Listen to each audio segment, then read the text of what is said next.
কোনো দলীয়করণ টরণ কিছু হয়েছে।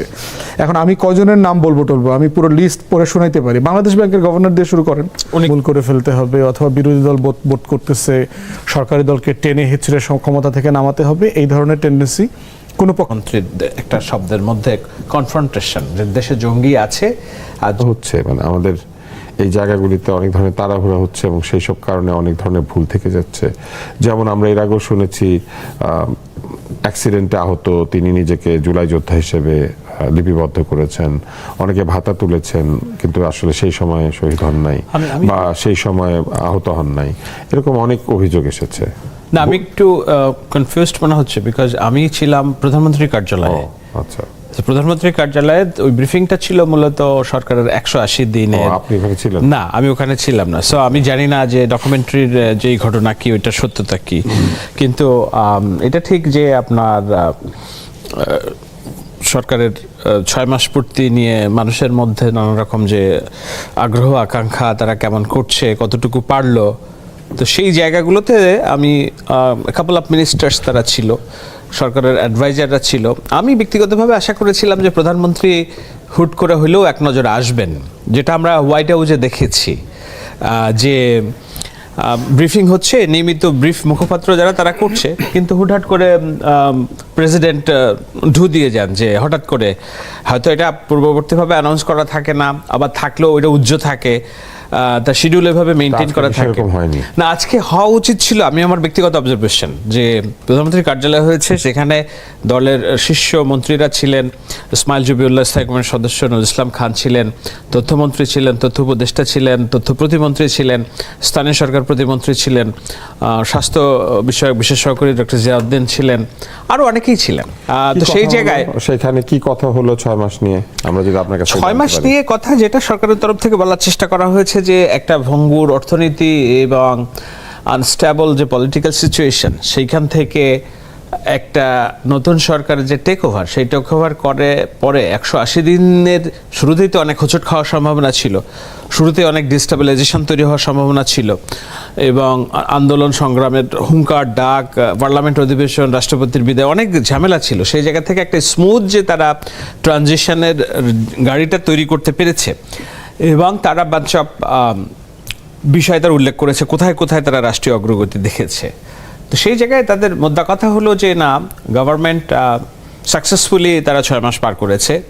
জার্নালি ক্রাইসিস এবং অন্যান্য বিষয়গুলো ইন্টারন্যাশনাল ক্রাইসিসের সাথে সম্পৃক্ত, সেই জায়গায় হয়তো আপ টু দ্য মার্ক তারা বলছে না, কিন্তু ওভারঅল রাষ্ট্রের যে মানবিকতা ফিরে এসেছে, মর্যাদা বোধ ফিরে এসেছে, প্রাইম মিনিস্টারশিপ নিয়ে যে মানুষের মধ্যে ইতিবাচকতা ফিরে এসেছে, দুর্নীতিবিহীন প্রশাসন যে এস্টাবলিশ করা যায় সেটার একটা কড়া ব্রেক যে করা গেছে, এবং এই যে সর্বোপরি মানে মানবে একজন মুসলিমের বাসায় যে প্রধানমন্ত্রী যান, একজন ভিকটিমের বাসায়, সেইটার মধ্য দিয়ে রাস্তার ধারে দাঁড়িয়ে যে মানুষের সাথে কথাবার্তা বলেন, যে ওভারঅল যে গভর্নমেন্টের অ্যাপ্রোচ, সেটা গণমানুষের এবং মানুষের ক্ষমতাকে মানুষের কাছে ফিরিয়ে দেওয়ার যে অ্যাপ্রোচ, সেইটা 180 দিনে ওটা টাফ একটা কাজ ছিল, সেটা তারা সাকসেসফুলি করেছে। আরও বলা হয়েছে যে মাত্র 1800 দিনের মধ্যে 180 দিন আমরা পার করলাম। সো এখনই আমরা সব বলছি না যে আমরা super power, super human, super Sonic গতিতে আমরা দেশ আগায় নিচ্ছি। 1800 দিনের মধ্যে 180 দিন পার করেছে সরকার, বাকি এখনো 1700-1600 সামথিং 20 দিন আছে। সো এভরিডে তারা মনে করে এক্সামে তাদের পাশ করতে হবে, এবং তারা they will continue to do work. সেটা তো খুবই একটা বিনয়ী বক্তব্য। হ্যাঁ, কিন্তু চলমান সংকট নিয়ে তারা কিছু বলেছেন, যে তেল গ্যাস সংকট, এবং হ্যাঁ এগুলো নিয়ে ডিটেলস ওইভাবে যে সাংবাদিকদের তরফ থেকে মূলত প্রশ্ন এসেছে কয়েকটি জায়গায় আমি দেখেছি। একটা হলো জুলাই সনদ বাস্তবায়ন নিয়ে একটা বিষয়, একটা হচ্ছে মব কালচার কেন এখনো কন্টিনিউ করছে সেটা, তেল গ্যাস নিয়ে তারা আমি খুব বেশি প্রশ্ন পাই নাই, কিন্তু তারা বোঝানোর বলার চেষ্টা করছে যে সরকারের যে লিমিটেড ক্যাপাসিটি, পূর্ববর্তী গভর্নমেন্টে তারা যে জ্বালানি সুরক্ষা নিয়ে কোনো কাজ করে নাই, কোনো ব্যাকআপ তৈরি করে রেখে যায় নাই, এক্সিস্টিং মাত্র 2টি এলএনজি টার্মিনাল থেকে যে সংগ্রহ চলছিল সেটা প্রাকৃতিক বিপর্যয়ের কারণে নন ফাংশন করছে, বিধায় সাময়িক দুর্গতি। কিন্তু তারা এটাও বলছে যে না, government day night working to solve this problem, এবং কি বলে জ্বালানি সংকট কেটে যাবে সহসা, এরকম কথা বলা হয়েছে। ফুয়াদ, এই যে সরকারের 6 মাস, আপনাদের মূল্যায়ন কি? আপনারা তো একটা মূল্যায়ন করেছেন সরকারের 6 মাসের, আপনারা কি বলবেন? ধন্যবাদ। প্রথম যেটা আমরা বলবার চেষ্টা করেছি যে রাজনৈতিক সহনশীলতা যেটা হারায় গেছিল গত 20 বছরে ফ্যাসিবাদের আমলে, সেটা মোটামুটি সরকার অক্ষুণ্ণ রেখেছেন। মাননীয় প্রধানমন্ত্রী, বিরোধী দলীয় নেতা, সংসদের বাইরে মাঝখানে কিছু পলিটিক্যাল রেটরিক, মেঠো বক্তব্য আছে, বাট মোটা দাগে সবাই যথেষ্ট সচেতন যে একটা সহনশীল জায়গাতে সবাইকে থাকতে হবে আর কি। এবং রাজনৈতিক সহিংসতা যে হয় নাই, খুন খারাপি হয় নাই ব্যাপারটা তা না, ক্যাম্পাস ভায়োলেন্সও হয়েছে প্রচুর, কিন্তু সেটা এমন জায়গায় যায় নাই যে সরকারি দল বোধ করছে যে বিরোধী দলকে নির্মূল করে ফেলতে হবে, অথবা বিরোধী দল বোধ করতেছে সরকারি দলকে টেনে হিচড়ে ক্ষমতা থেকে নামাতে হবে। এই ধরনের টেন্ডেন্সি কোনো পক্ষের মধ্যে নাই, যেটাকে আমরা মোটা দাগে বাংলাদেশ সাপেক্ষে একটা সফলতা বলছি আর কি। দ্বিতীয়ত যেটা হচ্ছে আমরা সফলতা বলেছি, সেটা হচ্ছে যে আমাদের একটা ফরেন পলিসির অভিমুখ তৈরি হয়েছে, যে দিল্লির মানে যে ভ্যাসেল থেকে বের হয়ে এসে যে নিজের স্বার্থের ব্যাপারে নিজেরা কথাবার্তা বলা এবং সিদ্ধান্ত নিতে পারাটা, সেটা আমরা বোধ করছি যে বর্তমান সরকার যথেষ্ট জনগণের যে সেন্টিমেন্ট আছে, অপোজিশন পলিটিক্যাল পার্টির যে সেন্টিমেন্ট আছে, সেগুলোকে মোটা দাগে ধরে তারা কাজ করছেন এবং এটাকেও আমরা স্বাগত জানিয়েছি। তৃতীয়ত হচ্ছে যে মাননীয় প্রধানমন্ত্রীর কথা শোনা, অ্যাপ্রিসিয়েট করা অথবা ভিন্ন মতকে গ্রহণ করবার যে কালচার, ওনার মৃতভাষী হওয়া অথবা সফটলি চলাফেরা করা, অপচয় রোধ করবার যে টেন্ডেন্সিটা, যে এক্সাম্পলগুলো উনি সেট করতে চাচ্ছেন, সেগুলো খুব ভালো জিনিস বলে আমরা বোধ করছি যে এটা একটা ভালো রোল মডেল হতে পারে। অন্যদিকে আমরা যেটা বোধ করছি যে সরকার 6 মাসের জন্য তার সফলতা যাচ করবার আসলে সময় এখনো আসে নাই, এটা আমরা ফিল করি। তবে রাইট কোর্স অফ অ্যাকশন নিচ্ছে কিনা, সফল হবার জন্য যে পথে এগোনো দরকার সে পথে তারা এগোচ্ছে কিনা, সেখানে যথেষ্ট ঘাটতি আমরা দেখতে পাচ্ছি। পার্টিকুলারলি আমরা যেটাকে বেঞ্চমার্ক ধরে আজকে ব্রিফিং করেছি, সেটা হচ্ছে বিএনপির নিজস্ব 31 দফা। কারণ জুলাই জাতীয় সনদ নিয়ে তাদের ডিফারেন্স অফ ওপিনিয়ন আছে, তারা এটাকে প্রতারণার, অনন্ত প্রতারণার দলিল বলছেন, আবার বলছেন অক্ষরে অক্ষরে পালন করবেন। প্রতারণার দলিলও যে অক্ষরে অক্ষরে পালন করা যায়, এটা একটা হিস্টোরিক্যাল অ্যাচিভমেন্ট হবে যদি আসলে সত্যি করা যায় সেটা। আবার ধরেন গণভোটের গণরায় বাস্তবায়ন নিয়েও তারা বলছে তাদের উপর চাপিয়ে দেওয়া হয়েছে, তারা একমত ছিল না, এটা তাদের সাথে কনসাল্ট করা হয় না, এগুলো বলছে। এই জন্য আমরা বলছি যে আমরা এমন একটা বেঞ্চমার্ক ধরছি, যে বেঞ্চমার্কটা বিএনপি নিজের বানানো, তার প্রস্তাবনা 31 দফা, এবং সেখান থেকে আমরা দেখিয়েছি যে 10 থেকে 12টা দফা ইতিমধ্যে তারা বরখেলাফ করেছেন, তারা ওখান থেকে অলরেডি সরে আসছেন, প্রচ্ছন্নভাবে বিপরীত কাজটা করেছেন। অনেকগুলো হয়তো আমরা যেটা বলি যে বাস্তবায়ন করবার সময় আছে, এখনো ধরেন নাই, করতে পারেন নাই। যেমন কি গুরুত্বপূর্ণ কোন জায়গা থেকে প্রথমটা হচ্ছে ধরেন, প্রথম দফা হচ্ছে বিএনপির 31 দফার সংবিধান সংস্কার কমিশন করবেন। সংস্কারের আইডিয়া থেকে বিএনপি বের হয়ে আসছে, সে এখন সংশোধনীর আইডিয়াতে যাচ্ছে, যেটা ফান্ডামেন্টালি প্রবলেম্যাটিক, এবং এই নিয়ে আপনার সহ বিভিন্ন জায়গাতে আমরা কথা বলেছি। দ্বিতীয়ত ধরেন, সংবিধানের কাঠামোকে অগ্রাহ্য না করলে তো আপনি সংশোধনী না করে সংস্কার কিভাবে করবেন? সংবিধানটা তো আছে। হ্যাঁ, ওইটাই এই জন্য বলছি যে সেখানে কিছু যোগ বিয়োগ করতে গেলে তো সংশোধনী করতে হবে। না, সংশোধনী 142 যে লিমিটেশন, আপনি মৌলিক কাঠামোতে হাত দিতে পারবেন না। যেমন ধরেন সব পার্টি একমত হয়েছে 2টা কক্ষ করবে, দ্বিকক্ষ করবে, এটা basic feature of the constitution. এখানে আপনি হাত দিতে পারছেন না সংশোধনী ইনস্ট্রুমেন্ট দিয়ে। ধরেন বিএনপি বলেছে সে তার 5th অ্যামেন্ডমেন্ট ফেরত নিয়ে আসবে, 4টা মূলনীতি বিএনপির যেটা ছিল সেটা ফেরত নিয়ে আসবে, আর বাকি 3টার ব্যাপারে আমরা সবাই একমত হয়েছি, যেটা আমাদের মুক্তিযুদ্ধের 3টা মূলনীতি, সাম্য, মানবিক মর্যাদা, সামাজিক সুবিচার।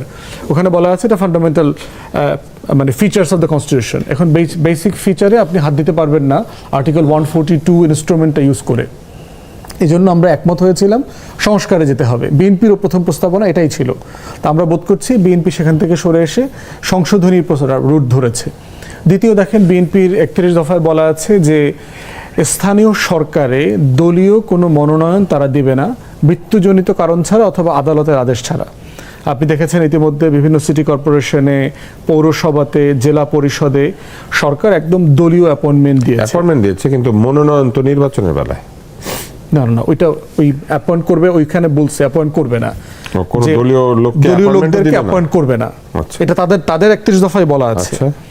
তৃতীয়ত বলা আছে যে রাষ্ট্রীয় ধরেন সাংবিধানিক সংবিধিবদ্ধ প্রতিষ্ঠানে মেধা যোগ্যতার ভিত্তিতে নীতিমালা প্রণয়ন করে তারা অ্যাপয়েন্ট করবে।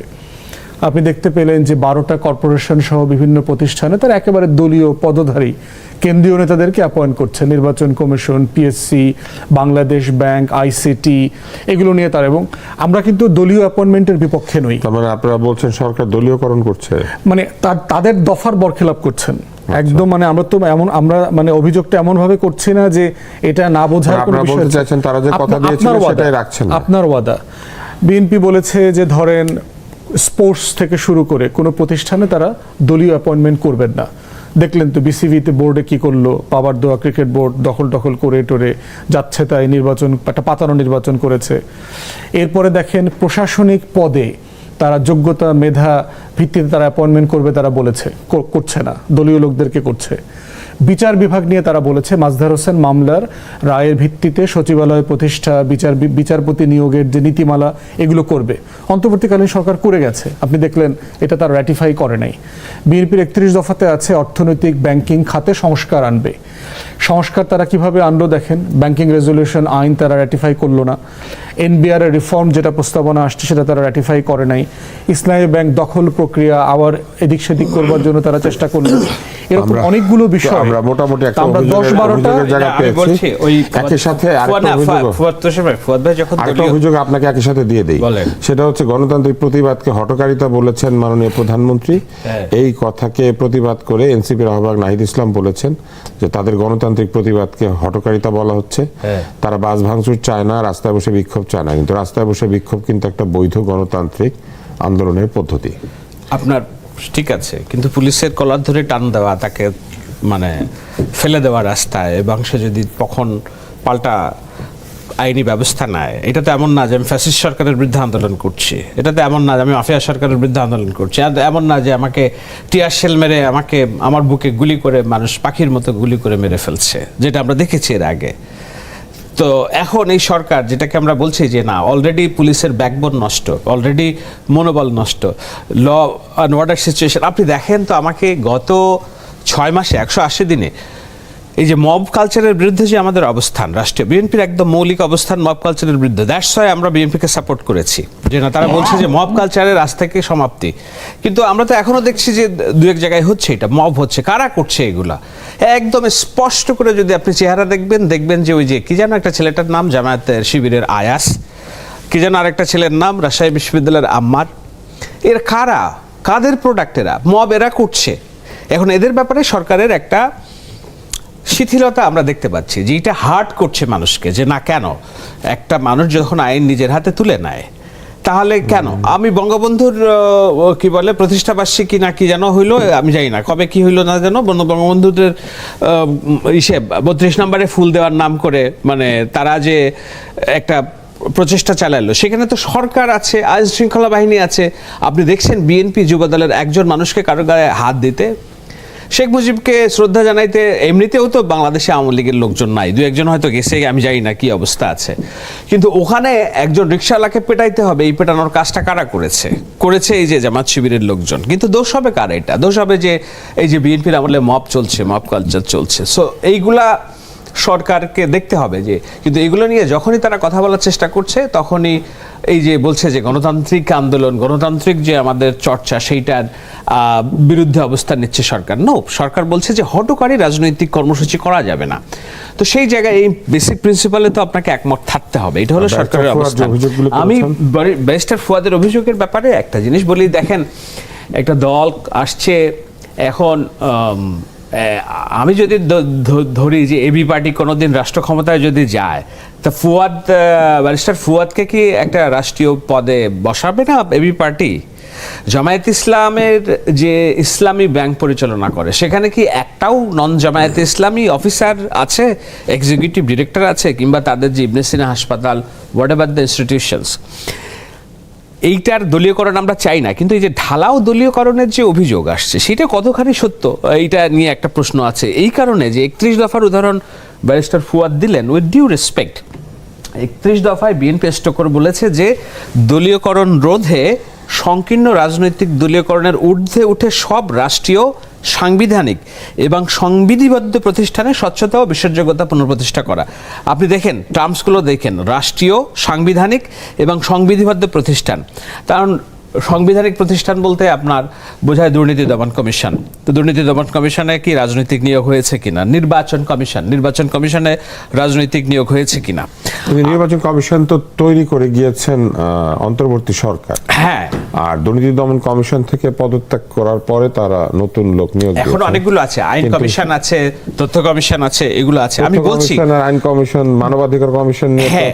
আইনি জটিলতা আছে, আচ্ছা, সেটা তো এক্স্যাক্টলি সরকার সেই জন্য ঠিকমতো বলছি, তৈরি করে যখনই নাই। বলা হচ্ছে দলীয় নিয়োগ হচ্ছে, এখন ঢাকা বিশ্ববিদ্যালয়ের ভিসি যখন নিয়োগ হলো নিয়াজ, আমরা কি খুব লাউডলি বলছিলাম কিনা জামায়াতের দলীয় ভিসি নিয়োগ হচ্ছে? সেইটা যদি নির্দলীয় হয়ে থাকে তাহলে ওয়াই দলীয় হলে বলেন নাই কেন? না না বলছি তো, মানে বলেন নাই কেন, মানে তখন তো এই অভিযোগের প্রশ্নই ওঠে নাই।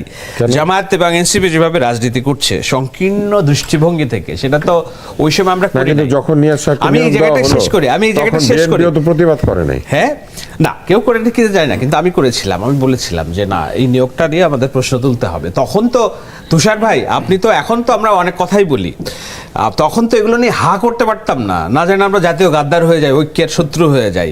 কিন্তু এইটা করতে করতে যে প্রশাসনের রন্ধ্রে রন্ধ্রে প্রত্যেকটা জায়গায় যে নির্দিষ্ট রাজনৈতিক দলের লোকজন তারা ডমিনেট করেছে ফর 2 আপনি ইয়ার্স। কি বলতে চাইছেন যে ডক্টর মোহাম্মদ ইউনূসের সরকার জামায়াত ইসলামের প্রতি পক্ষপাত করেছিল? 100%। এটা আবার বলতে চাচ্ছেন কি? এটা আমি সবসময় খুব জোর কিন্তু গলায় জামায়াত ধরে বলি। ইসলাম তো অভিযোগ করেছে যে তারা বিএনপির প্রতি পক্ষপাত করেছে, এখন এবং তারা এটা- এই সরকারের মধ্যে তো অন্তর্বর্তী সরকারের লোকজন আছে, মানে তারা কন্টিনিউ করছে। বিএনপির অন্তর্বর্তী প্রতি- সরকারের নিয়োগকৃত লোকদেরকে তো সরায় নাই এই সরকার। বিএনপির প্রতি পক্ষপাতিত্ব করলে তারা তো কেন নির্বাচন নিয়ে গড়িমসি করছে? তারা তো ওই শাসন ব্যবস্থার দ্রুত অবসান চাইতো, যে না, এইটা একটা বিমাতা সুলভ সরকার আমাদের দিকে নজর দিচ্ছে না, আমরা একটা পার্লামেন্ট করে আর তাড়াতাড়ি আমাদের সরকার প্রতিষ্ঠা করি। No, they tried each and every way to stop the election. ক্ষমতায় আসছে, দিন শেষে বিএনপি ক্ষমতায় আসছে। না, দিন শেষে তো বিএনপিরই আসার কথা ছিল, কারণ সবচেয়ে বড় বেনিফিশিয়ারি জামায়াত বড় দল তো ইসলামী। বিএনপি আওয়ামী লীগ চলে যাওয়ার ইতিহাসের পরে। সবচেয়ে ভালো পলিটিক্যাল সিচুয়েশনে বিরোধী দল হয়েছে। জামাত ইসলামের না, তো ক্ষমতায় আসার এটা বিএনপির সম্ভাবনা অবস্থা আরো সেইভাবে ভালো। ছিল না না। অতীতের রেজাল্ট বিবেচনায় প্রশ্ন নিলে। হচ্ছে, যদি আপনার ধরেন কোনো দুষ্টামি চিন্তা থাকতো, আপনি প্রশাসনকে দিয়ে ইঞ্জিনিয়ারিং করবেন, তৃতীয় কোনো পক্ষকে ক্ষমতায় আনাবেন, এই ধরনের দুষ্টামি করতে চাইলে ইউনূস সাহেব করতে পারতেন। দেশে বিদেশে তার সেই সক্ষমতা ছিল। আপনি রাস্তার আন্দোলন দিয়ে ইউনূস সাহেবের ক্ষমতা চ্যালেঞ্জ করতে পারতেন না, কিন্তু উনি দিন শেষে এটা কখনো চায় নাই। তাই এটা উনি পারা যেত না? কনসিস্টেন্টলি, রাস্তার আন্দোলন দিয়ে ক্ষমতা চ্যালেঞ্জ না, করা যেত পারতেন না? না, পারতেন না। ইউনূস সাহেব কি আওয়ামী লীগের চাইতো বৃহত্তর সংগঠন না ওইটা না, ছিল তার আপনি সবাই জানে, আমরা রাস্তার জানি আন্দোলন তো দেশে পেরেছে, বিদেশে 17 বছর স্বৈরাচার না সহ। বিকল্প রাস্তার আন্দোলন সেও তৈরি করতে পারতো, যদি তার দুষ্টামির প্ল্যান থাকতো। বিকল্প রাস্তার আন্দোলন সেও তৈরি করতে পারতো। চেষ্টা যে করে নাই, না, চেষ্টাও করে নাই, চেষ্টাও করে চেষ্টা নাই। করেছে, বরং চেষ্টা কনসিস্টেন্টলি তিনি নির্বাচনের ব্যাপারে একদম 24 সেপ্টেম্বরে জাতিসংঘে গিয়ে নিউ ইয়র্ক টাইমসের সাথে ইন্টারভিউতে যেটা বলেছেন, যে আমি 25 ডিসেম্বর থেকে 26 জুন জুলাই এর ভিতরে আমি একটা কনভিনিয়েন্ট ডেটে ইলেকশন করে ক্ষমতা হ্যান্ড ওভার করবো। করছেন তো? মানে এর ভিতরে যে আপনার ষড়যন্ত্র দেখা, এইটা দেখা, সেটা দেখা, এটা খুবই অন্যায় হবে আর কি ওনার প্রতি। ওনার অন্য সমালোচনা করেন, কিন্তু নির্বাচন রিলেটেড উনি ওনার পজিশন মোটেই বদলান নাই, বরং বারবার এই ব্যাপারে সকল দলের সাথে আলোচনা করেছেন। আচ্ছা, এখন শাহেদ ভাইকে একটু বলি। শাহেদ ভাই দেখছেন না যে কোথাও কোনো দলীয়করণ টরণ কিছু হয়েছে? এখন আমি কজনের নাম বলবো, আমি পুরো লিস্ট পড়ে শোনাইতে পারি। বাংলাদেশ ব্যাংকের গভর্নর দিয়ে শুরু করেন। উনি কি বিএনপি করেন? বিএনপি নির্বাচন কমিটির সদস্য ছিলেন এটা তো? তো মানে আমিও তো বিএনপির জন্য কাজ করেছি, তার মানে আমার নিয়োগ হলে কি বলবেন দলীয় নিয়োগ হয়েছে? না, এটা তো আপনি নিজে তো নিজেকে দাবি করছেন, আপনি বিএনপির হয়ে কাজ করেন, আপনি বিএনপিকে ওন করেন, আপনি কেন বিএনপি হবেন না? সমস্যা তো নাই। আমি বলছি বিএনপি হইতে কোনো সমস্যা নাই। আমি বলছি তো, আপনারা যখন দলীয়করণ বলছেন তখন তো আপনাকে দেখতে হবে যে না, যাকে নিয়োগ দেওয়া হচ্ছে তার স্কলারনেস, তার যে এডুকেশনাল হাইটটা কি। এখন দল করলে, আমি যেমন আগের দিন একটা কথা বলছি, এটা নিয়ে মানুষ খুব হাহা, মানে দল করলে স্কলার হওয়া যাবে না এমন না, কোনো সমস্যা নাই তো, বলেনি তো আমি তো কিছুক্ষণ আগে মাত্র বললাম তাহলে বাংলাদেশ যে গভর্নরের ব্যাপারে আপনাদের আপত্তি কি? দলীয় তিনি অথবা দুইটাই, যোগ্যতাও তার ঘাটতি আছে। যোগ্যতা নাই? যোগ্যতাও আপনি এবং ঋণ খেলাফি ক্রেডিবিলিটি সবকিছু মিলায়, মানে আপনি একটা আপনি রেগুলেটরি সার্টিফাইড অ্যাকাউন্টেন্ট না তিনি? অ্যাকাউন্টেন্ট তো ধরেন, অ্যাকাউন্টেন্ট, কিন্তু অ্যাকাউন্টেন্ট হওয়া মানে কি আপনি একটা ব্যাংকের, মানে সেন্ট্রাল ব্যাংকের গভর্নর হইতে পারবেন? আপনার একটা ব্যাংকিং ক্রেডিবিলিটি লাগবে তো। বাংলাদেশ ব্যাংকের গভর্নর কারা হয়েছেন তাদেরকে একটু ব্যাকগ্রাউন্ড চেক করেন। অন্যান্য আমার সার্কের 5-7টা দেশের সেন্ট্রাল ব্যাংকের গভর্নর কারা আপনি একটু চেক করেন। আমাদের হিস্ট্রিতে যারা হয়েছেন তাদের সাথে একটু কম্পেয়ার করেন। তারপরে হচ্ছে দলীয় লোক হইছে কিনা সেটা বলতেছি, যোগ্যতার। আইসিটির যে চিফ প্রসিকিউটর অ্যাপয়েন্ট করলো বিএনপির দলীয় লোক, যে তাজুল ইসলাম সাহেবকে সরাই দিয়ে করলো। তাজুল ইসলাম সাহেব কোন দলের ছিল? না, ওই আলোচনা তো করতেছি না, আলোচনা না, না, আমি ওইটা আপনি বলছি- করেন না। না, ঠিক ওটা আছে, কোনো সমস্যা নাই তো। ইসলাম প্রশ্ন সাহেব হচ্ছে যে বিএনপি ওর এই জামাতের কাজটা করছে বিভাগের কিনা। লোক। আমি নীতিগতভাবে দলীয় লোকদের অ্যাপয়েন্ট করার বিপক্ষে নই, আমি এটার পক্ষে। কিন্তু আমরা বলছি যে 31 দফায় ভাই আপনি যেটা বলছেন ওটাই করেন, শুধু আপনি একটা নীতিমালা করেন, আপনি ওপেন ভেটিং এর প্রসেস করেন। আমার সিভিল ব্যুরোক্রেসি থেকে অ্যাপ্লাই করলো, আপনার দল থেকে অ্যাপ্লাই করলো, মিলিটারি ব্যুরোক্রেসি থেকে অ্যাপ্লাই করলো, প্রাইভেট সেক্টর থেকে করলো, এরপর আপনি ভেটিং করে ইন্টারভিউ করে অ্যাপয়েন্টমেন্ট করেন না, আমার কোনো সমস্যা নাই। আপনি কিন্তু এই যোগ্যতা ধরনের বড় পদে কি আসলে অ্যাপ্লিকেশন করার কোনো সুযোগ আছে? আমি তো বাংলাদেশে দেখি যে- নাই, কিন্তু সারা দুনিয়াতে তো আছে। আমার মনে হয় কিন্তু- এখানে কিন্তু এটাই তো আপনি ওয়াদা দিচ্ছেন। না, এখানে- আপনি ওয়াদা দিলেন কেন? আপনি যদি না, করতে না পারেন মনে এইভাবে করেন, মনে হয় ওয়াদা হয় না। একদম ওয়াদা না। শাহেদ ভাই এইভাবে ওয়াদা প্লিজ না। প্লিজ, আমি যেটা আমি যখন বলছিলাম- কথা বলছি আমাকে না, না, আমি বলি, যেমন- মিসকোট করিয়েন না। না, না, আমি বলছি, যেটা বলছি বুঝে যুক্তরাষ্ট্রেও, শুনে লেখাপড়া করে আমেরিকার বলছি। মতো জায়গাতেও আমি শেষ করে ফেলছি, এটা একদম হ্যাঁ ভাই। হ্যান্ড পিক, হ্যাঁ, আপনি মানে বলেন, আপনি আমি শেষ বলি করুন। যে হ্যান্ড পিক মানুষ বিএনপি নিয়োগ করে। বলছে শুধু তাই না, নীতিমালার ভিত্তিতে আমেরিকার সিনেট হিয়ারিং এর মডেলে তারা হিয়ারিং পর্যন্ত করবে, যাদেরকে আপনি অ্যাপয়েন্ট করবার আগে শুনানি করবেন। প্রশ্ন হচ্ছে আপনি একটা জিনিস ওয়াদা করছেন, করলেন না, এখন আপনি তো একটু লজ্জিত হওয়া দরকার প্রথমত। দ্বিতীয়ত হচ্ছে আপনি লজ্জিত না হয়ে ডিফেন্ড করতেছেন সব জায়গায়, করছি ঠিকই করছি, লোক নাই, আওয়ামী লীগে ভরা, এটা সেটা। প্রশ্ন হচ্ছে আপনি একটা ব্যাখ্যা দিতেন, কেন পারছেন না? বিএনপির দুইটা ব্যাখ্যা, যৌক্তিক ব্যাখ্যা হইতে পারত, কিন্তু বিএনপির এই তথাকথিত গান্ডুরাই কথাটা মতো বলতে পারতেছে না।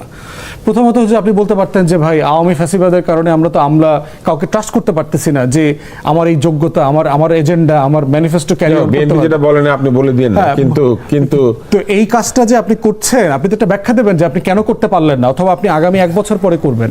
আপনি সারা দেশে যে আপনার লোকদেরকে সিটি কর্পোরেশনে, পৌরসভায়, জেলা পরিষদে দিলেন, এটা যে আপনার ওয়াদার বরখেলাফ হলো, আপনি এটা ব্যাখ্যা দিবেন তো, যে আমি কেন ইন্টারিমলি এই কাজটা করতে পারিনি। দলীয়করণের তো অনেক তো অভিযোগ। তারপরে যে আসলো। 12টা কর্পোরেশন সরকারি প্রতিষ্ঠানে যে সরকারি নিয়োগ দিল, পিএসসিতে নিয়োগ দিয়েছে, নির্বাচন কমিশনে আপনি বিএনপির একজন লোক যিনি এই ডেপুটি সেক্রেটারি হিসেবে রিটায়ার করেছেন, বিএনপি রাজনীতি করছেন গত 5-7 বছর, ওনাকে আপনি এডিশনাল সেক্রেটারি করছেন। নির্বাচন নিয়েই তো বাংলাদেশে যত ঝামেলা, বিএনপি আওয়ামী লীগের যত রাজনৈতিক কেওয়াস। এটার কি আসলে কোনো উত্তর আছে? আমি মানে একটু- কারণ আমি ফুয়াদ একটু- দুটি অভিযোগ এনেছেন, না, না, একটা হচ্ছে দলীয় পছন্দের লোক নিয়োগ, আর একটা হচ্ছে অনেক ক্ষেত্রে তাদের যোগ্যতা হ্যাঁ, প্রশ্ন আচ্ছা, করা যেতে আমি পারে। একটু ডামফাউন্ডেড। আমি রেসপেক্ট করি আপনার ফুয়াদ ভাইকে, উনি এডুকেটেড মানুষ। ডামফাউন্ডেড বলছি মানে আমি খুবই বুঝতেছি না যে না কেন এই অভিযোগটা আসছে নির্বাচন কমিশনের যেই লোকের বিরুদ্ধে অভিযোগ। মানে এমন না যে তিনি আমার খুব পরিচিত কিংবা আমি তার ফ্যান, বাট এটা তো ঠিক যে আওয়ামী লীগের আমলে that man was been sacked from his job, তার জব থেকে বাদ রাখা হয়েছে। পলিটিক্যাল মোটিভেটেড একটা নিয়োগ।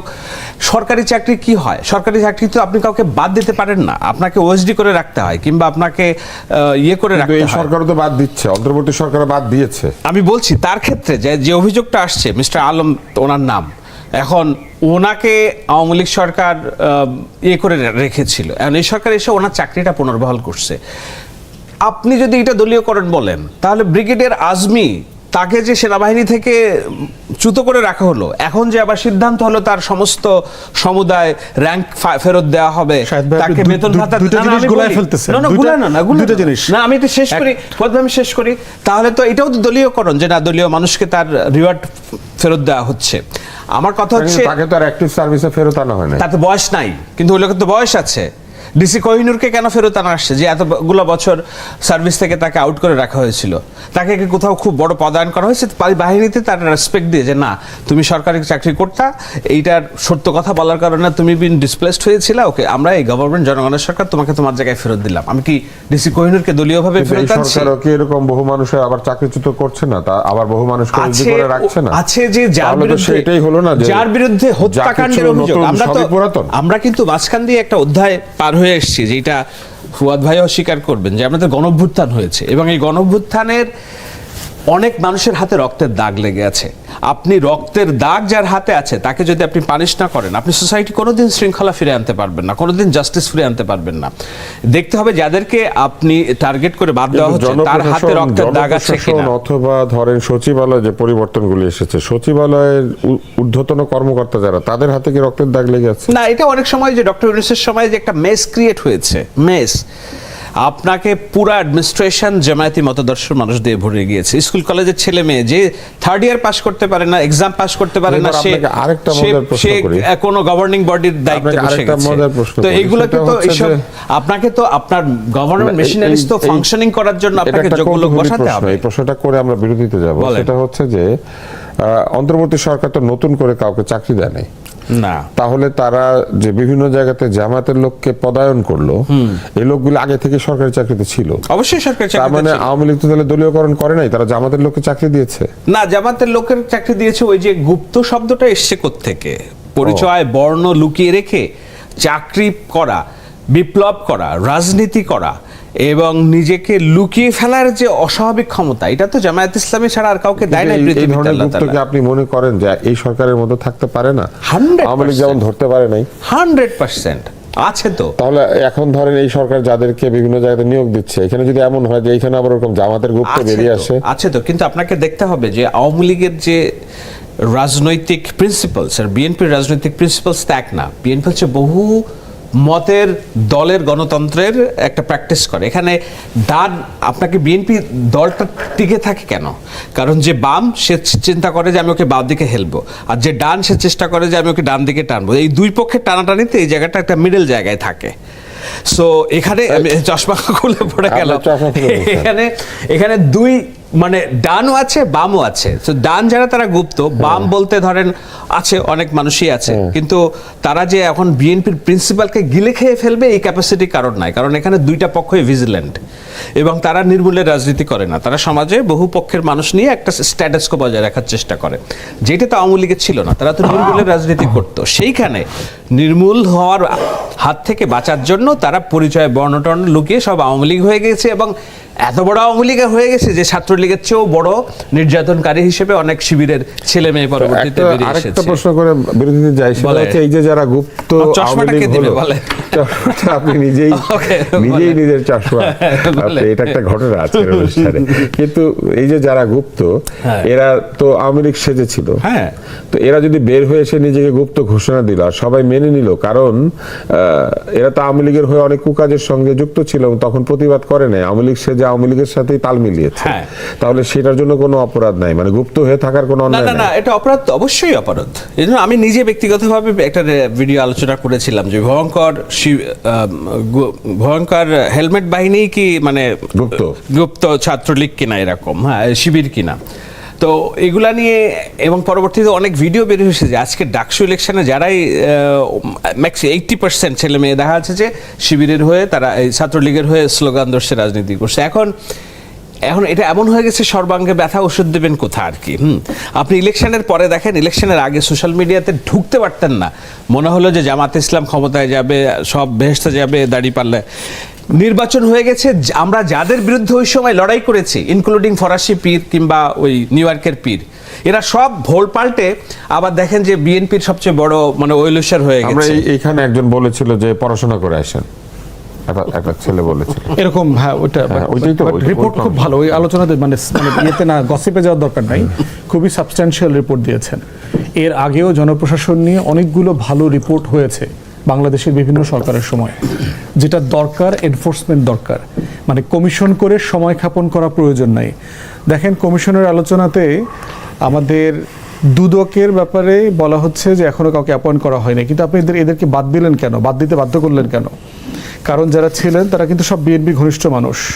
যিনি প্রধান ছিলেন তিনি অত্যন্ত সৎযোগ্য মানুষ এবং বিএনপি ঘনিষ্ঠ মানুষ, কিন্তু তিনি এস আলমকে অথবা বাংলাদেশের, তারপরে দেখেন গুম প্রতিরোধ আইন এবং মানবাধিকার বিষয়ক তার একটা কমিটমেন্ট ছিল 31 দফাতে। সেখানে দেখেন গুম প্রতিরোধ আইন বাতিল করে দিয়েছে, মানবাধিকার কমিশনের গঠন প্রক্রিয়ার যে আইন সেটা বাতিল করে 2টা নতুন আইন প্রস্তাব করেছে। এখন প্রস্তাবিত আইনে দেখবেন যে প্রবলেম কোথায়। গুমের অভিযোগটা কার বিরুদ্ধে আসবে? আইনশৃঙ্খলা বাহিনীর সদস্যদের বিরুদ্ধে আসবে। তদন্ত কে করবে? আইনশৃঙ্খলা বাহিনীর সদস্যরা তদন্ত করবে। এখন অন্তর্বর্তীকালীন সরকারের সময় যে অধ্যাদেশটা তারা প্রস্তাব করেছিলেন, সেখানে বলা ছিল মানবাধিকার কমিশনের নিজস্ব তদন্ত কর্মকর্তারা এটা তদন্ত করবেন, কিন্তু সেটা বাদ দিয়ে 2009-এর আওয়ামী আমলের যে ফ্রেমওয়ার্ক ছিল সেখানে পাঠিয়ে দিয়েছে আইনটাকে। বলা হয়েছে যে বাদী যিনি, তিনি যদি আইনশৃঙ্খলা বাহিনীর বিরুদ্ধে অভিযোগ করে প্রমাণ করতে না পারেন, তার 5 বছরের সাজা হবে। এখন আপনি চিন্তা করে দেখেন যে আমার ভাই, বাবা, কেউ একজন গুম হয়েছে, আমি সরকারের বিরুদ্ধে অথবা আইনশৃঙ্খলা বাহিনীর বিরুদ্ধে মামলা করে প্রমাণ আমি কিভাবে করব?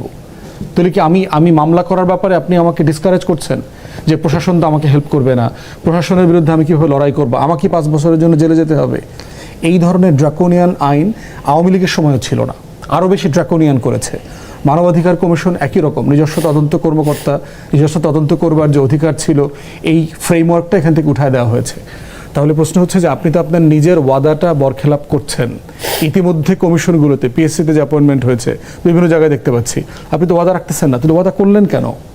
প্লাস হচ্ছে আপনি যদি এক্সট্রিম রিয়েলিটিতে আপনাকে ওয়াদা করতে হয়েছিল এরকম হয়, তাহলে আপনি জাতির উদ্দেশ্যে একটা ব্যাখ্যা দেবেন যে আমি এই দফাটা এই মুহূর্তে আমি এনফোর্স করতে পারছি না, এটার একটা যৌক্তিক কারণ আছে, আপাতত আমি সাসপেন্ড করছি। তো এই যে কাজগুলো করতেছেন, জ্বালানি কাঠামো একই রকম দেখেন, যাকে তাকে আপনি গোপন চিঠি দিয়ে আপনি ব্যবসা দেওয়ার চেষ্টা করছেন। দরকার নাই তো, আমার কোনো কোম্পানি কাজ পাইলে আমার কোনো সমস্যা নাই, কিন্তু যেটা দরকার সেটা হচ্ছে নীতিমালা করতে হবে। ন্যাশনাল ইন্টারেস্ট কীভাবে সার্ভ করবেন, জনগণের সম্পত্তির মালিকানা কীভাবে আপনি এনশিওর করবেন। আগে যেগুলো আপনি জ্বালানি সেক্টর বিভিন্ন প্রাইভেট কোম্পানিকে দিয়েছেন, সেগুলো যে ফাংশন করে নাই, আপনি দিলে পরে এটা বেটার কীভাবে ফাংশন করবে, এটার একটা ব্যাখ্যা দিতে হবে। তো বেটার এনফোর্সমেন্ট, অ্যাকাউন্টেবিলিটি আপনি কোথায় রাখবেন, সেই জায়গাগুলো আমরা স্মরণ করায় দিচ্ছি যে যেন এই পথ ভুল পথে না গিয়ে হোঁচট না খান। শাহেদ আলম, আমরা কিন্তু এটা দেখছি যে সরকার কোনো কোনো ক্ষেত্রে হয়তো বেশ তাড়াহুড়াও করছেন কিছু নিয়োগ নিয়ে প্রশ্ন উঠেছে। একটা কথাও শোনা যায় যে সরকারের মধ্যে এরকম একটা চিন্তা ভাবনা আছে যে না পারলে পরে বদল করে দিবে, কিন্তু কাউকে নিয়োগ দিলে 6 মাস 1 বছর তাকে সুযোগও দেওয়া উচিত, এটাও তো একটা কথা। এরই মধ্যে আল কায়েদা নিয়ে জাতিসংঘের যে সতর্কতা, সেটাকে তেমন আমলে না নেওয়ার কথা বলেছেন স্বরাষ্ট্রমন্ত্রী। তিনি বলেছেন যে তিনি জাতিসংঘের প্রতিবেদন পড়েন নাই, পত্রিকার মাধ্যমে জেনেছেন, আর সতর্কতার বিষয়টাতে আমলে নিচ্ছে না সরকার। তিনি আল কায়েদার তৎপরতা নিয়ে জাতিসংঘের সতর্কতা সম্পর্কে একটা গণমাধ্যম কর্মীদের প্রশ্নের জবাবে এটা বলেছেন। এখন 3টা ব্যাপার রয়েছে। একটা হচ্ছে জাতিসংঘের ফলকার ট্যুর যখন কোনো প্রতিবেদন দেয় সেটাকে খুবই গুরুত্বের সাথে নেওয়া হয়, কিন্তু এটাও তো একটা সতর্কতা। এটার কোনো গুরুত্ব কি আসলেই নাই, বা না নেওয়াটা কি ঠিক হচ্ছে কি না, এটা একটা। আরেকটা হচ্ছে যে এই ধরনের একটা রিপোর্ট স্বরাষ্ট্রমন্ত্রী কি পড়বার কথা না, কারণ এটা তো একটা গুরুত্বপূর্ণ কথা, কিন্তু তিনি বলেছেন তিনি পত্রিকা থেকে জেনেছেন। তার মানে কি সরকারকে অবহিত করার দায়িত্ব যাদের, তারাও কি ঠিকঠাক মতো সরকারকে অবহিত করছেন না, অথবা এই প্রথমে বললেন যেটা হলো যে একটু কারেকশন আছে, ভলকারটা হচ্ছে ইউরোপীয় ইউনিয়নের। হ্যাঁ, কিন্তু উনি তো মানবাধিকারের রিপোর্ট দিয়েছেন। মানবাধিকার না, ওইটাই জাতিসংঘের মানবাধিকার কমিশন সংক্রান্ত। এখন এইটার যে রিপোর্ট, এটা টু বি অনেস্ট এখানে ওভারলুক করার কোনো সুযোগ আছে বলে আমি মনে করি না। যখন এটা বলা হয়েছে তখন এইটা যারা দায়িত্বে আছেন তারা এইটা স্ক্রুটিনাইজ করবেন, কেননা এর আগে এরকম একটা বিতর্ক বিষয় ছিল। আমি দেখেছিলাম যে তথ্য উপদেষ্টা এবং স্বরাষ্ট্রমন্ত্রীর একটা শব্দের মধ্যে কনফ্রন্টেশন, যে দেশে জঙ্গি আছে আর জঙ্গি নেই। তো সেইখানে আমি একটা নিউট্রাল গ্রাউন্ড থেকে আমি বলেছিলাম, সেই সময় বলছি, এখনও বলছি, যে আপনি সমস্যা নেই বলে সমস্যাটাকে বালিশের নিচে, খাটের নিচে যদি লুকিয়ে রেখে বলেন যে সমস্যা নেই, তাহলে ওইটা আগুন লেগে আপনার ঘর পুড়ে যাবে।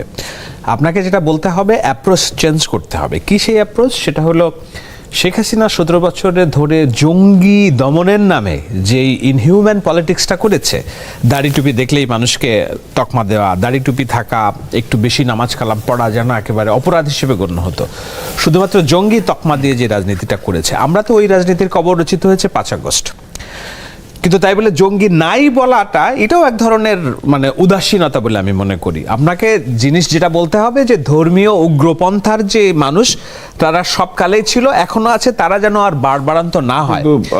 আপনাকে শেষ করি, সরকার যে বলছে আল কায়েদার বিষয়ে নাই, কিন্তু আপনাকে এটাও দেখতে হবে ফাত্তা কম্ব্যাট নামক একটা অর্গানাইজেশনের বিরুদ্ধে ধরা পড়েছে, হ্যাঁ, অভিযোগ এসেছিল। সরকার এক বিন্দু দেরি করেছে কিনা ধরতে।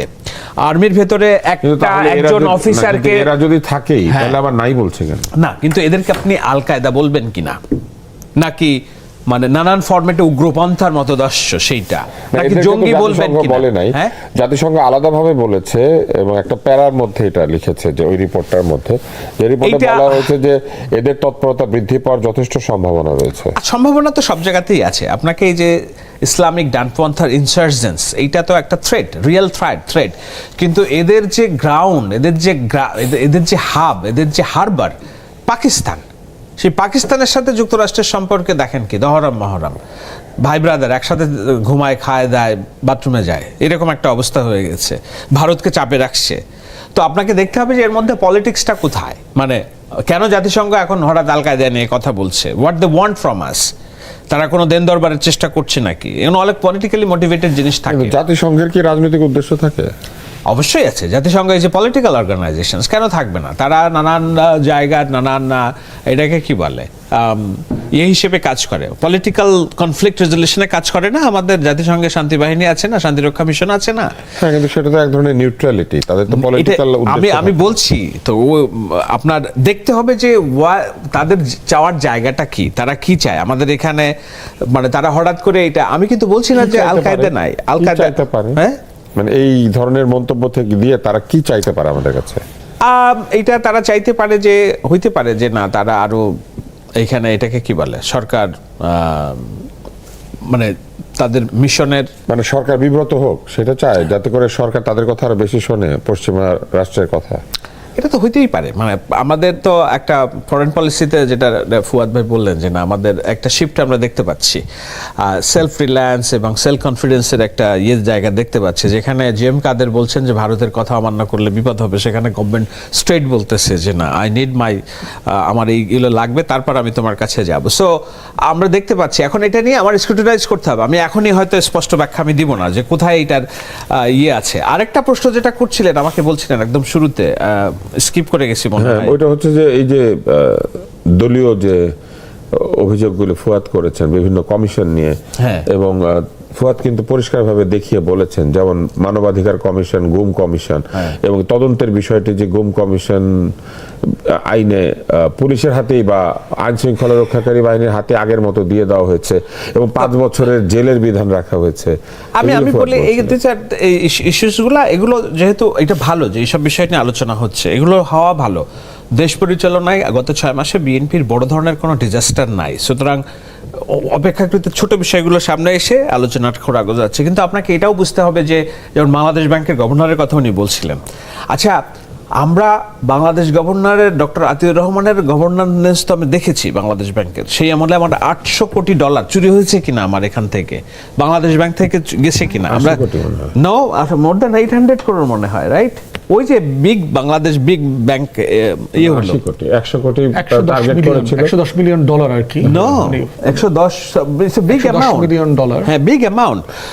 সো আমি সেটা বলছি না, আমি বলার চেষ্টা, 80 কোটি খুঁজে পাওয়া যায় না, কিছু উদ্ধার করা গিয়েছিল। It's not 80, it's more than 800। আমি রিকনফার্ম করছি আপনাকে, আপনারা গুগল করে দেখতে পারেন একটু। হ্যাঁ, আমরা বিরতির মধ্যে দেখব। 80 কোটি কোনো টাকা না, ডলার। ও 80 কোটি ডলার, আচ্ছা আমি টাকার কথা বলছি। যাই হোক, তো এখন আমরা তো এই স্কলার গভর্নরের আমলে এই ডিজাস্টার দেখেছি, তাই না? আমরা ডক্টর ইউনূসের আমলে যেসব কমিশনের কথা বলছেন, এই যে তাজুল ইসলামের উদাহরণ দিলেন, উনি কি নির্দলীয় ছিলেন? আইসি প্রসিকিউশনের চিফ, এই যে নাবিলা ইদ্রিস গুম কমিশনার, সে কি নির্দলীয়? মানে তারা করলে নির্দলীয় আর অন্য স্কলার করলে দলীয় হয়, এটা এই থিওরিটা কোত্থেকে আসলো? দলীয়র বদলে দলীয় দিলে তো একই রকম হলো না, সেই যা নতুন সেটাই পুরাতন হয়ে গেল না? আপনি দল ছাড়া আপনি মানুষ কোথায় পাবেন? উনি তো, আমরা তো বলছি একটা জায়গায় প্রিন্সিপাল একমত, কিন্তু বাংলাদেশে কি কোনো দলহীন মেধাবী লোক নাই? কিছু কিছু জায়গায় I do agri on your positions, কিছু কিছু জায়গায় গভর্নমেন্ট, এটা তো এমন না যে এটা একটা দলের গভর্নমেন্ট, মানে it's a government by the people for the people. So কিছু কিছু জায়গায় এমন হতে পারতো জাতীয়তাবাদী আদর্শের নির্দলীয় লোক, আদর্শটা আমার ফ্যাসিস্টের আদর্শ না, রাজাকারের আদর্শ না। বিভিন্ন সোর্সে জানা গিয়েছে যে $15 মিলিয়ন মতো সম্ভবত বাংলাদেশ ব্যাংক আরো উদ্ধার করতে পেরেছে, কিন্তু $66 মিলিয়ন খবর এখনো নাই আর কি। তো আমরা একটু তথ্যগত বিভ্রাট হচ্ছিল বলে এটা আমি ঠিক করে দিলাম। ফুয়াদ, এতক্ষণ শাহেদ আলম যেটা বললেন, আপনার তার প্রেক্ষিতে কি বলার আছে? কেননা এটা তো ঠিক যে এক ধরনের দ্বিধাদ্বন্দ্ব আমরা দেখতে পেয়েছি। কিছুদিন আগে একটা নিয়োগ নিয়ে কথাবার্তা হয়েছে, টেলিভিশনে ডিজি নিয়োগ করা হয়েছে, অনেকেই বলেছেন যে এটা অভিজ্ঞতার ক্ষেত্রে ঘাটতি হতে পারে, এরকম সমালোচনা। যদি আমি ব্যক্তিগতভাবে মনে করি যে হতেই পারে, এটা তো টিভির ডিজি এমন বিষয় না যেটা। আমি একটু আপনার আগের টপিকটা নিয়ে কথা বলি, যেটা ধর্মীয় উগ্রবাদ নিয়ে আপনি যেটা ধর্মীয় উগ্রবাদ নিয়ে একটা বক্তব্য এসেছে। আমি এটা নিয়ে অনেকবার কথা বলেছি আর কি, যে ইউনাইটেড নেশনস সিকিউরিটি কাউন্সিলের যে আপনার মনিটরিং একটা ইউনিট আছে, তাদের একটা 38তম সভা ছিল, তার রিপোর্টে আসছে এবং অ্যাটেম্পটিং বলা হচ্ছে যে বাংলাদেশে ধর্মীয় উগ্রবাদের কিছু সেল ডেভেলপ করবার জন্য নড়াচড়া দেখতে পাচ্ছি। মানে আবার মাথা চাড়া দিয়ে উঠছে। এক্স্যাক্টলি, এবং এটার অ্যাফিলিয়েশনটা হচ্ছে আল কায়েদার ইন্ডিয়ান ব্রাঞ্চ, যেটা এই ব্রাঞ্চের একটা অ্যাফিলিয়েশন। প্রশ্ন হচ্ছে যে ওয়ার অন টেররের যুগে পুরো সময়টা জুড়ে আমরা দেখেছি যে যেখানে খনিজ সম্পদ আছে, যেখানে ভূ রাজনৈতিক স্বার্থ আছে, আপনি সেখানে দেখবেন যে ওখানে ধর্মীয় উগ্রবাদ আছে। ওখানে লাদেনকে খুঁজে পাওয়া যায়, আল কায়েদাকে খুঁজে পাওয়া যায়, তারপর হচ্ছে বগদাদিকে খুঁজে পাওয়া যায়, ইরাকে, লিবিয়াতে খুঁজে পাওয়া যায়। তো এই জায়গাগুলোতে আমাদেরকে একটু ক্রিটিক্যাল হইতে হবে। একটা হচ্ছে একটা সমাজে এক্সট্রিম চিন্তার লোক আছে, এটা হলো ফ্যাক্ট। প্রশ্ন হচ্ছে যে এই ফ্যাক্টের ভিতরে কতটুকু হচ্ছে এন্ট্র্যাপমেন্ট, এটা মাথায় রাখতে হবে। এর সাথে পশ্চিমা গোয়েন্দা সংস্থা বলেন, মোসাদ বলেন, তারা বাংলাদেশে তাদের স্বার্থের সংঘাতে ইন্টারফেয়ার করছেন কিনা, সেল তৈরি করছে কিনা, নড়াচড়া করছে কিনা, এটা যেমন সত্য। এমন কি সম্পদ আছে যেটার জন্য এত অস্থিরতা? ভূরাজনৈতিক স্বার্থ আছে, গ্যাস খুঁজে পাই না, ভূরাজনৈতিক স্বার্থ আছে, জিওপলিটিক্যাল ইন্টারেস্ট আছে, হিউজ ইন্টারেস্ট আছে। আপনি যদি চায়নার গ্লোবাল রিটেনমেন্ট পলিসি দেখেন, পশ্চিমের হিউজ ভূরাজনৈতিক ইন্টারেস্ট আছে। তো সেই জায়গাতে আশেপাশে তো আরো দেশ আছে, তাদেরকে টার্গেট না করে আমাদেরকে কেন? ভিয়েতনাম আছে, না বিভিন্ন জনকে বিভিন্ন ভাবে করছে, থাইল্যান্ড আছে, কম্বোডিয়া আছে, এটা আপনি অ্যাক্সেস দেখতে হবে। মিয়ানমার আছে, সাউথ চায়না সি আপনি কোনখান থেকে ব্লক করতে পারবেন, মালাক্কা স্ট্রেট আপনি কোনখান থেকে ব্লক করতে পারবেন, চায়না বিকল্প ইউনান প্রভিন্সের থেকে বে অফ বেঙ্গলের অ্যাক্সেস কোন জায়গা থেকে চাচ্ছে, তারপরে এই আরাকানের উপর দিয়ে চাচ্ছে। বিষয় যেমন এই জায়গাগুলো আছে আর কি, কনফ্লিক্ট স্টেট। তো সেই জায়গাতে ভিয়েতনাম কনফ্লিক্ট স্টেট অলরেডি, হ্যাঁ। সো সরি কম্বোডিয়া, সো এরকম নানান বিষয় আছে। সেই জায়গায় বাংলাদেশ অনেকখানি ডেমোক্রেটিক নেশন এবং অন নেশন। সো এই জায়গা, তো এই জন্য হচ্ছে যে আইপিএস এর ইন্ডিয়ান যে আপনার ইন্ডো প্যাসিফিক যে স্ট্র্যাটেজি আমেরিকার আছে, বার্মা অ্যাক্ট আছে, বিভিন্ন কারণে তার এখানে ভূ রাজনৈতিক স্বার্থ আছে। এর সাথে হচ্ছে গণ অভ্যুত্থানের কারণে ইন্ডিয়ান এলিমেন্টটা যোগ হয়েছে। অতএব জেনুইনলি বাংলাদেশ সরকারকে দেখা দরকার যে এইখানে জিহাদ ব্যবসা নামে যেটা চলছে, এই উগ্রপন্থাকে ডিল করবার একটা জায়গা আছে, শর্ত আছে। মানবাধিকার লঙ্ঘনে যাওয়া যাবে না, এটা ওয়ার্ক করবে না। কারণ এমনি একটা প্রশাসনের উপরে গোয়েন্দা সংস্থা একটা আস্থাহীনতা আছে।